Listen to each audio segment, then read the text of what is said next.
passive income versus active income in an IRA. Hey everyone, Adam Bergman here, tax attorney and founder of IRA Financial. On today's AdBits, I'm going to discuss the difference between triggering and generating passive income. And I'm going to explain what passive income is versus active income. And of course, I'll explain what active income is, and then I will then demonstrate the tax differences if you trigger passive versus active income in an IRA. So this is a crucial topic that doesn't get enough attention, sometimes, including myself. I kind of jump to the more advanced topics, some of the fun investment topics involving Roth founder stock and carried interest in a Roth and flipping real estate and some exciting stuff you can do in an IRA, and should spend a little bit more time, and I'm going to do it, I promise, on some of the more foundational tax items and some of the more important topics that just get brushed over because sometimes we assume that it's understood kind of what compounding returns is, what is deferral, what does passive mean, what is active, right? Basic things that sometimes as a tax attorney, I just assume folks get and understand, which I shouldn't, because they're not as simple as the terms seem to suggest. Obviously, you know what passive is, right? Passive, when you sit on a beach and do nothing, you're pretty passive. Active, you're running a marathon, you know what active is, right? The terms, everyone knows what those terms are, but how do they interact with the tax code? That is not as well known, and that's something that I need to do a better job kind of explaining, which is why I'm doing today's podcast, because I've gotten a lot of feedback, including having dinner with some friends last week, and this friend of mine, he's got a SEP IRA, so I was kind of talking to him about solo 401k, and then talking to him about concepts of deferral, compound returns, and then we started discussing the types of investments and kind of talked about passive and active, and he's like, well, what do you mean? Like, everything is active, right? I'm doing the stuff. And I was like, well, not really. So that led me to today's topic, saying, you know what? Let me just step back for a few minutes and kind of get familiar, make sure people understand there's a major difference if your IRA does passive or active activities. Major. It also is major personally outside the IRA from a law standpoint, right? There's limitations under Section 465, 469 for how many passive losses you can use to offset income, active income. So it's not just in the IRA world, it's also throughout the tax code, and for your personal tax implications, it's important to understand passive or active. But for purposes of today's podcast, I'm going to focus on passive versus active in the IRA setting. So here it is. Generally under the code, a passive activity is something that generates passive income. Now, passive income is essentially defined as active income that's not active, which really means capital gains, interest, dividends, royalties, rental income. Okay, those are the 5 buckets of income that are deemed passive. So they're not deemed active. Again, capital gains, buy and sell stock, dividends, you get a dividends from a stock, a C Corp. Interest, you lend someone money and you get interest. Royalties from a trademark, copyright, or patent. And rental income, you rent a home and someone pays you rent, right? Those are deemed passive income. Active income is when you generate income for either performing services or owning an active business, right? So if you are running a business day to day and you generate business income, so you're selling coffee, you have a coffee shop and you're selling coffee, well, you're in the business of selling coffee, that's active business income. Versus if you own shares in Starbucks in your IRA, that's passive, right? You're actually not actively running the business. You're just an investor. So there's a determination of whether income is active or passive. But in the IRA sets, something that seems passive can also be active. And the context is really in the case of a activity that could be passive and active. So let's just talk about the coffee example, right? So everyone gets it. You own Starbucks, you own Tesla, you own Google. That's passive, right? You're not running the business. You're an investor. That's pretty passive, okay? Now, same as if your buddy starts a coffee shop and you use your IRA to invest in the coffee shop, that's also passive, right? You're not running the coffee shop, that's passive. But under the regime of UBIT, unrelated business income tax, okay? Unrelated business income tax is a tax that takes passive income, kind of treats it as active, and then taxes it as active income, business/trust income. So basically, this UBIT regime is the only regime in the retirement world that will take something that seems passive and taxes it as active and imposes a potentially 37% tax. It's not a business tax rate, it's a trust tax rate, but they're basically taking passive income, treating it as active. Why? If you look at the historical precedent for UBIT, basically they were scared businesses like McDonald's or Pepsi would start a charity and then run their business through a charity and never pay tax. So they set up these rules that said, well, if you are tax exempt, and IRAs are tax exempt under 501, they don't pay tax, and you generate, unrelated business income. But for an IRA, there's nothing that's unrelated, right? It kind of doesn't make sense. It really shouldn't apply to an IRA, but since an IRA and a 401k is tax exempt, these rules apply. So they basically say, okay, in these three situations, if an IRA engages and generates income above $1,000, we're going to take that passive income and treat it as active. Okay, so that's use a non-recourse loan to buy real estate. Use a non-recourse loan to buy an asset like stock. Why does that have to be non-recourse? Because 4975C does not let you personally guarantee an obligation in your IRA. So you can't get like a regular mortgage. That's why it has to be non-recourse. And then thirdly, you invest in an active trader business like a coffee shop that's operated through a pass-through entity, like an LLC.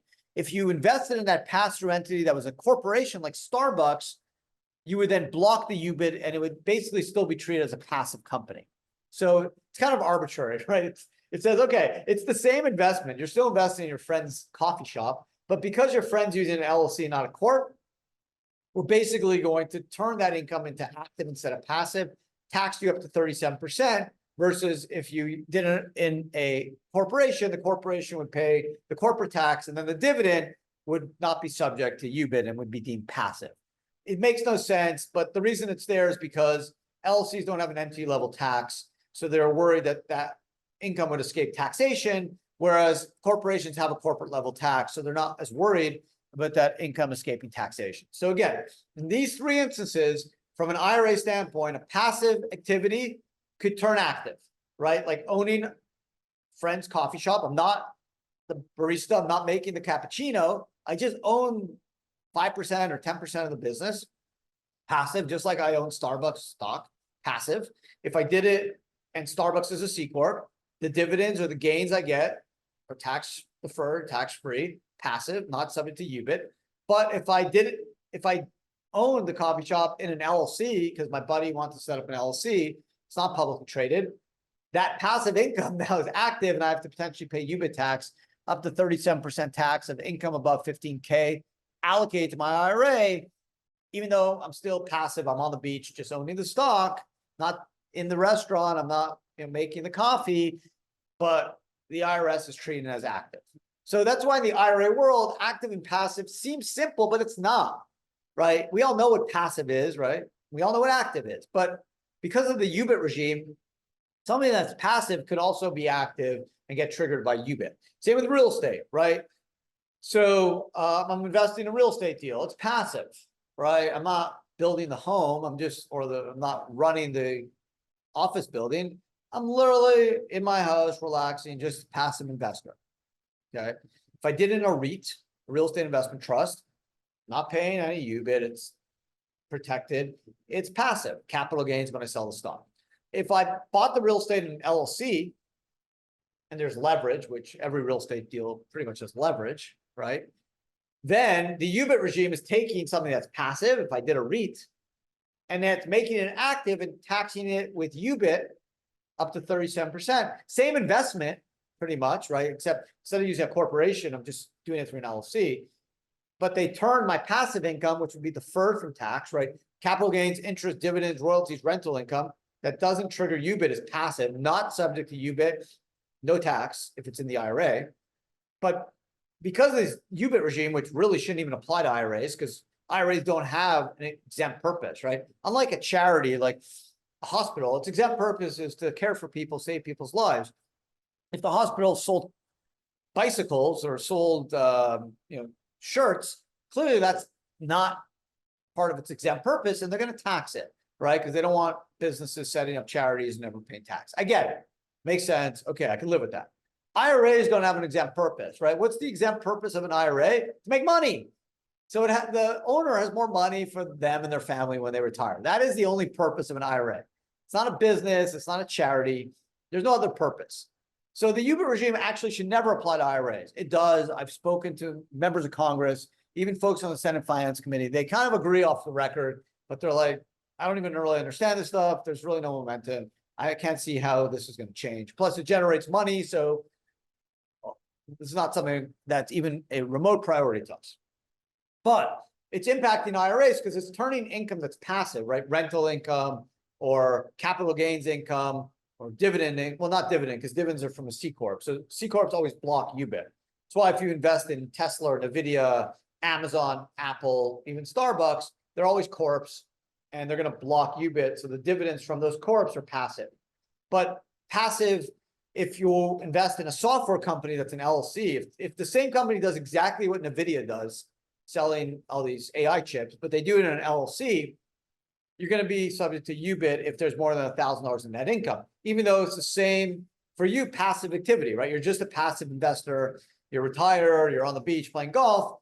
Instead of owning NVIDIA, you own a software company that's a pass-through, same activity, but you're getting hit with UBIT. So that activity is being treated as active. It's being subject to tax, even though it's still passive. You're just a passive investor. You're not running the software company. So it gets confusing. It doesn't seem to work, and because it doesn't make sense. That's why it's confusing, right? Things that are confusing generally don't make sense. I always tell people that when my kids ask me a question, they're like, Dad, can I ask you a question? It doesn't make sense. I'm like, it probably doesn't. That's why it's a good question. Even when I'm working at IRA Financial and someone's like, hey, Adam, I don't get this. It doesn't make sense. I'm like, either I'm not explaining it properly or you're right. It probably doesn't make sense. This doesn't make sense. The UBIT regime should not apply to IRAs. So what it's doing is it's taking something that's passive, like margin to buy stock, non-recourse loan from real estate, investing in a software company that's a pass-through, and triggering this UBIT and treating it as active, not passive. That's why the UBIT regime applies for the same activity that if it was in a corporation would be deemed passive, not subject to UBIT. So that is the most important thing to take out of this podcast is, in general, rental income, royalties, dividends, interest, capital gains, exempt from tax, passive.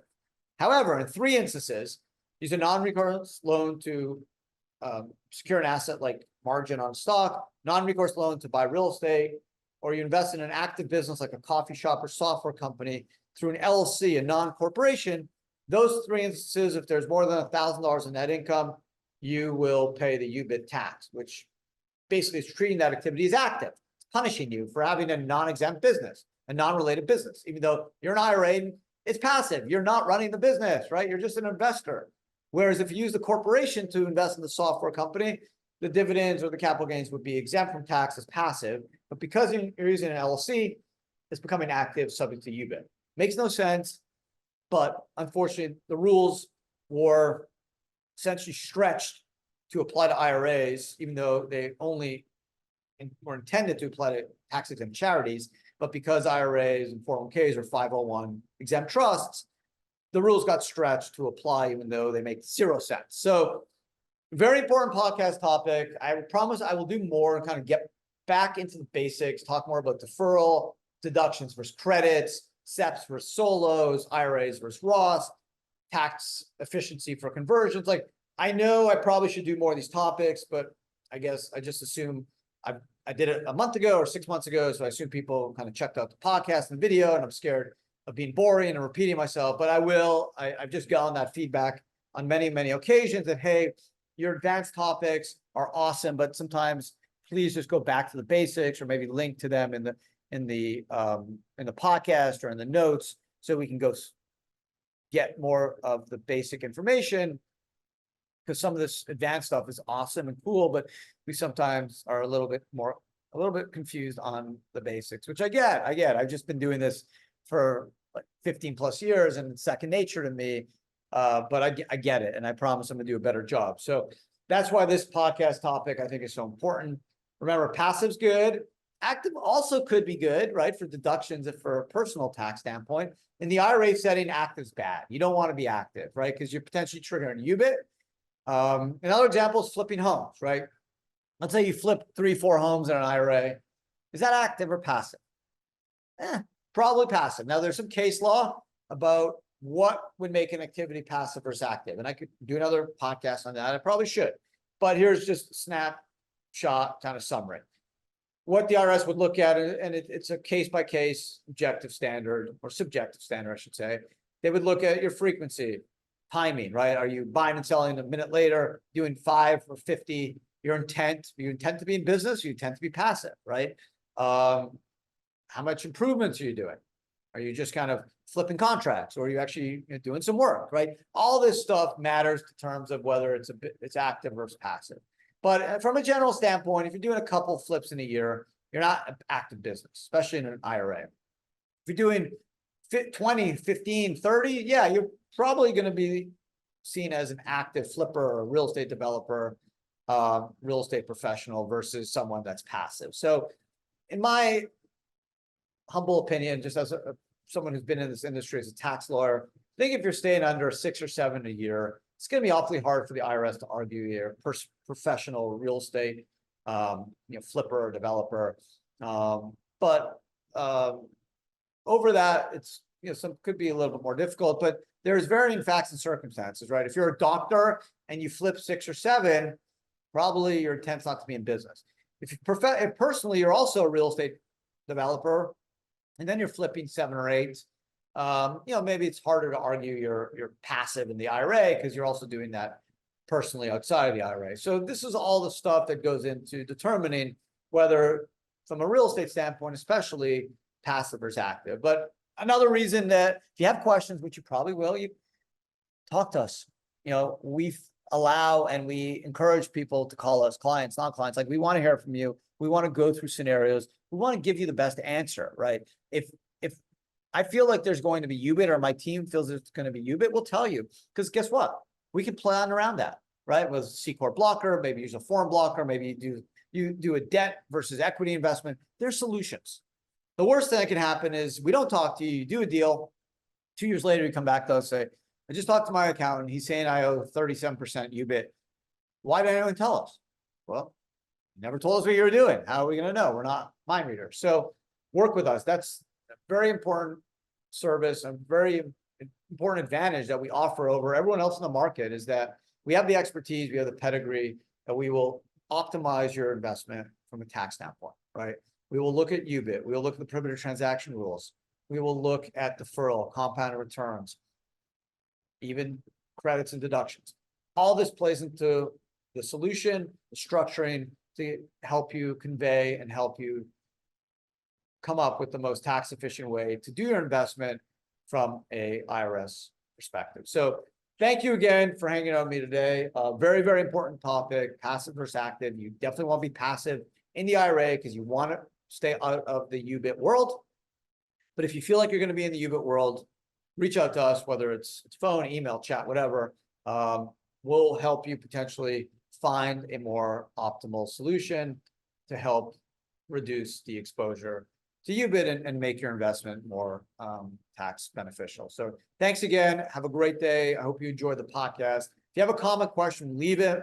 Don't forget, this is a weekly podcast, but we have other podcasts and other videos as well on our amazing YouTube channel at IRA Financial that you can check out if you enjoyed today's topic and want to learn more about self-directed investment, how you can shelter all your gains from tax using a Roth, convert using potential discounted valuation, how you can go pre-tax to Roth. There's so many amazing tax solutions to save you tax and shelter your income from taxation. And honestly, there's no one that does it better than IRA Financial.